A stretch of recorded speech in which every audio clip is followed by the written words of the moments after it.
ಇಂದು ವಕ್ಫ್ ಕಾಯ್ದೆಯ ವಿರುದ್ಧ ಸಲ್ಲಿಸಲಾಗಿರುವಂತಹ 10 ಅರ್ಜಿಗಳನ್ನು ಸುಪ್ರೀಂ ಕೋರ್ಟ್ನಲ್ಲಿ ವಿಚಾರಣೆ ನಡೆಸಲಾಗುತ್ತೆ. ವಕ್ಫ್ ಕಾಯ್ದೆಯ ವಿರುದ್ಧ ಸುಪ್ರೀಂ ಕೋರ್ಟ್ನಲ್ಲಿ ಒಟ್ಟು 35 ಅರ್ಜಿಗಳು ದಾಖಲಾಗಿದ್ದು, ಇವುಗಳಲ್ಲಿ 10 ಅರ್ಜಿಗಳನ್ನು ಇಂದು ವಿಚಾರಣೆ ನಡೆಸಲು ತೀರ್ಮಾನಿಸಲಾಗಿದೆ. ಇಬ್ಬರು ನ್ಯಾಯಾಧೀಶರ ಪೀಠವು 10 ಅರ್ಜಿಗಳನ್ನು ವಿಚಾರಣೆ ನಡೆಸಲಿದೆ. ಈ ಪೀಠದಲ್ಲಿ ಸಿಜೆಐ ಸಂಜೀವ್ ಖನ್ನಾ ಅವರು ಕೂಡ ಇರಲಿದ್ದಾರೆ.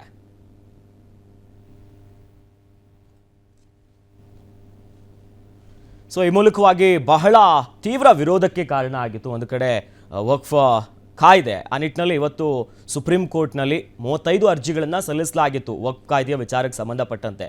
ಈ ನಿಟ್ಟಿನಲ್ಲಿ ಇವತ್ತು 10 ಅರ್ಜಿಯನ್ನು ವಿಚಾರಣೆ ಮಾಡಿಸೋದಕ್ಕೆ ಸುಪ್ರೀಂ ಕೋರ್ಟ್ ತೀರ್ಮಾನ ಮಾಡಿದೆ.